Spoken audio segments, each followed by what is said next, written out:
Bueno, hoy vamos a conocer al mayor depredador de todo el planeta. Una criatura alucinante que ha estado desde siempre en la imaginación de niños y mayores, hasta tal punto que ha inspirado novelas, libros, películas y un millón de cuentos y de historias que se han ido contando de generación en generación. Me refiero al cachalote, claro que sí. Mi nombre es Alberto, ya lo sabes, y esto es... Fauna barbuda. Bueno, bienvenido todo el mundo a este nuevo capítulo de la fauna barbuda. Estrenamos 2018 con un pedazo de capítulo que os tengo preparados que vais a alucinar. ¿Por qué? Porque voy a hablar de uno de mis animales favoritos desde pequeñajo, que es el cachalote. ¿Y por qué? Pues porque siempre, desde que soy enano, he leído sobre él en libros, lo he visto en pelis, lo he visto en documentales y siempre me ha alucinado muchísimo. ¿Por qué? Entonces, ¿por qué ahora? ¿Por qué, Alberto, se te ha ido la olla y vas a hablar del cachalote? Pues los que sigáis los vídeos ya sabéis que este fin de semana pasado corrí la San Silvestre con mi hermano y se nos fue la olla a los dos y yo me disfracé de cachalote que se estaba comiendo a un calamar. Con lo cual, mejor oportunidad que esta semana para hacer este capítulo creo que no va a haber, ¿vale? Antes de nada, déjame que te hable del grupo al que pertenecen los cachalotes, que es el de los cetáceos, que como todo el mundo sabe, son mamíferos que han vuelto otra vez al mar para llevar una vida acuática. Los cetáceos se dividen en dos grandes grupos, para entendernos, el de las ballenas, estrictamente hablando, o sea, los rorcuales, las ballenas francas, las yubartas, que son como de las más famosas, ¿no? Que son los misticetos, y se caracterizan porque no tienen dientes, en lugar de tener dientes, tienen barbas. Lo que pasa es que en vez de, como el barbudo, tenerlos aquí debajo de la barbilla, lo tienen dentro de la boca. ¿Por qué? Porque son estructuras filtradoras. Lo que hacen es alimentarse, ya sabéis, de krill, de plancton. Entonces, absorben mogollón de agua y la filtran con esas barbas, con esos filtros que tienen ahí, y así sacan el agua de la boca y se quedan con el alimento dentro. Y por otro lado tenemos el grupo de los odontocetos, o sea, de los cetáceos que tienen dientes. Y también es muy famoso, tienen representantes que todo el mundo conoce, como por ejemplo las orcas, que he pintado ahí una, los delfines, las marsopas, los cachalotes... Bueno, hay mogollón de especies. ¿Y por qué se caracterizan estos? Pues ya lo saben, obviamente, por tener dientes. Entonces, los odontocetos van a ser unos depredadores alucinantes. Se van a alimentar, van a cazar otras criaturas marinas, ¿vale? Entonces, hoy vamos a hablar del mayor de todos los odontocetos, del pedazo de cachalote, que, como ves aquí, es un pedazo de trasto enorme y absolutamente alucinante. Tiene una forma también súper peculiar y súper fácil de diferenciar. ¿Qué te puedo contar sobre él? Pues voy a intentar resumirlo, pero me va a costar mucho porque quiero contar montones de cosas y no sé si me va a dar tiempo, ¿eh? Bueno, lo primero, que es un animal que es relativamente abundante y que vive por todo el mundo, ¿vale? Nos lo podemos encontrar por todos lados, así que aquí en España nos lo podemos encontrar desde en el Atlántico, por ejemplo, hasta el mar Mediterráneo sin ningún problema. Es un animal gregario.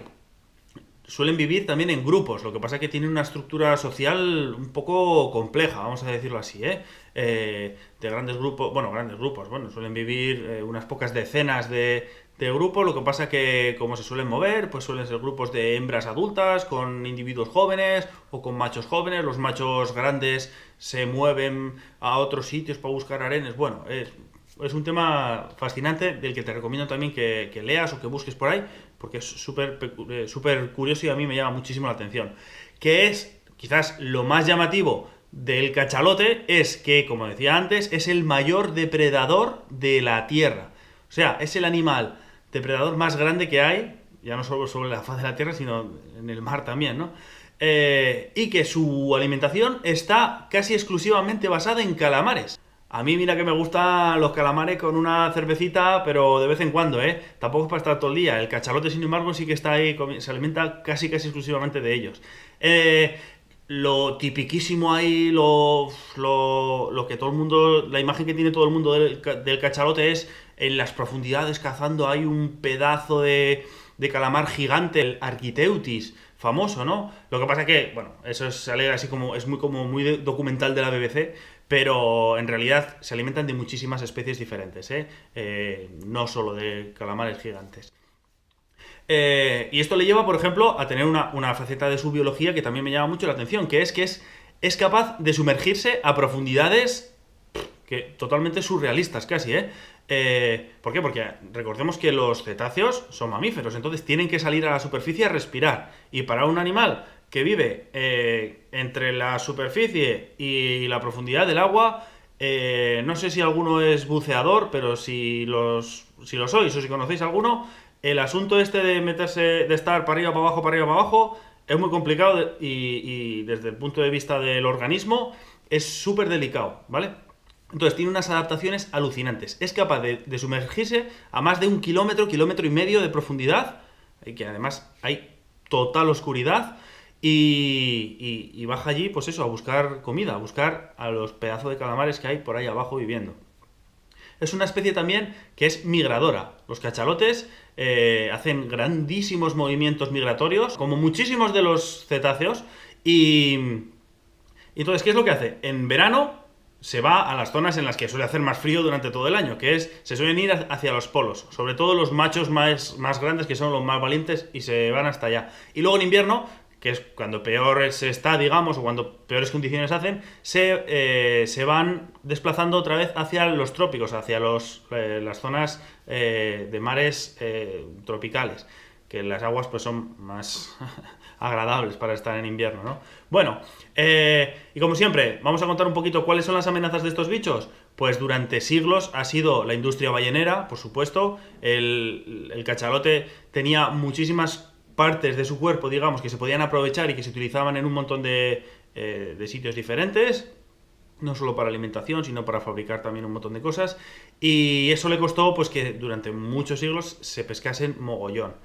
Sin embargo, bueno, pues durante el siglo XX, sobre todo hacia finales del siglo XX ya, esto de la pesca ballenera se ha ido regulando, se ha ido poniendo una normativa y se ha prohibido, ahora está estrictamente prohibido pescar ballenas, aunque haya algún país por ahí que ya sabemos que se salta un poco a la torera de esto. Pero bueno, en líneas generales ya está prohibido. Eso le ha salvado bastante la vida a muchísimos cetáceos, sobre todo a las grandísimas ballenas, entonces ahora que no hay pesca ballenera, ¿cuál es el problema? Pues el gran problema no solo de los cachalotes, también de muchísimos cetáceos y de muchísimos animales marinos, son las redes a la deriva. Son redes que se dejan en la superficie, entonces los cachalotes van nadando y se enredan en ellas y están vendidos, porque como se enreden un poco, ya no van a poder moverse. Algunos, como se quede, yo qué sé, muchos se han ahogado incluso, enredados en ellas. Es una auténtica lacra para estos pobres bichos.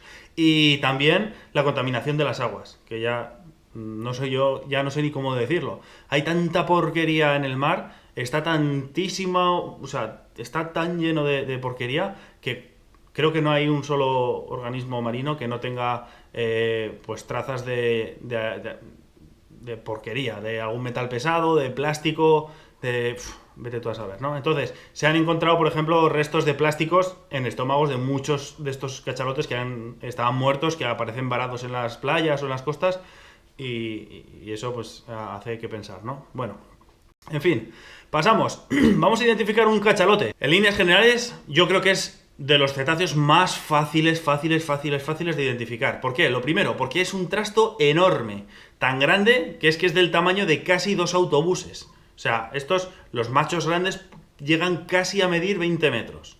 O sea que, échale, un autobús que mide 12 metros o 12 y pico, pues casi 2 autobuses. Tienen un color oscuro, pues grisáceo azulado, como marrón, ¿vale? Los individuos jóvenes son más claritos, lo cual más o menos también podría ser fácil de identificar a priori, más o menos, ¿vale? Si se ven varios individuos juntos. Y luego también, lo más indicativo, lo más fácil para reconocer un cachalote es la pedazo de cabeza que tiene. Y digo pedazo de cabeza porque es que en los machos grandes también, por ejemplo, ocupa más de la tercera parte de todo el cuerpo. O sea, tiene un cabezón que madre mía. Entonces esto es súper llamativo. ¿El qué? Esa pedazo de cabeza rectangular que tiene, que además tiene como muchas, una esquina como muy marcada, ¿no? Es muy rectangular. Y ahora os contaré por qué tiene ese pedazo de cabezón tan grande, porque es una de las cosas más fascinantes quizás de estas criaturas. Bueno, en cuanto a sexos, las hembras y los machos son iguales en cuanto a aspecto, pero los machos son bastante más grandes, ¿vale? Y ahora sí, ahora nos metemos, ampliamos aquí el cachalote y vemos estos rasgos de los que te hablaba. En primer lugar, ese pedazo de cabezón que es lo más llamativo, ¿vale? Cabeza grande y rectangular, no hay ningún otro bicho que sea tan grande y que tenga esta pinta con el que lo podamos confundir, para nada, ¿vale? Otra cosa también llamativa en los cetáceos, por ejemplo, claro, uno cuando los ve desde la costa, si tiene suerte, o desde un barco de avistamiento, lo que se ve no es el bicho entero, o con suerte, joder, pero lo normal es ver la parte dorsal, o sea, la parte de la espalda, vamos a decirlo así, que sobresale un poco del agua, o bien porque salen a echar el chorro, ¿vale? Ese soplido famoso que tienen los cetáceos, y claro, lo que se ve entonces es el qué, pues parte de la espalda y parte de, o bien la aleta dorsal o la cola. Entonces, una forma, por ejemplo, de diferenciar especies de cetáceos es con la aleta dorsal, precisamente, y también con la cola. El cachalote tiene una aleta muy pequeñita, es así como triangular y es más casi un abultamiento que una aleta. Y luego detrás también tiene como unos pequeños montículos, unos pequeños abultamientos, entonces también es muy característico y muy fácil de diferenciar cuando está en la superficie. Ahora te daré además otro truco. Bueno, tiene, como decía, es un odontoceto, tiene dientes, pero el cachalote tiene dientes en la mandíbula inferior, en la de abajo, pero en la de arriba no, en la superior no. Entonces, otro rasgo distintivo, ¿vale? En la parte de arriba no tiene dientes ni tiene nada. Y debido a su forma de vida, a su forma de cazar, tiene marcas y arañazos, y todos los ejemplares tienen un montón de marcas por todo el cuerpo, especialmente por la zona de la boca, por la zona de la cabeza. ¿Por qué? Porque están producidos por los tentáculos de los calamares que se suelen comer. Porque tienen, algunos, hombre, obviamente si te van a comer lo que haces es defenderte. Entonces, ¿qué es lo que hacen? Intentar arañar, intentar ir, yo que sé, a hacerle daño por algún lado, con lo cual tienen mogollón de marcas y es súper característico en muchos odontocetos, en muchos cetáceos con dientes, pero bueno, en los cachalotes especialmente. Bueno, y con esto no tiene mucho más misterio, así que vamos a pasar a ver dos curiosidades del cachalote. Lo primero, ese pedazo de cabezón que te decía antes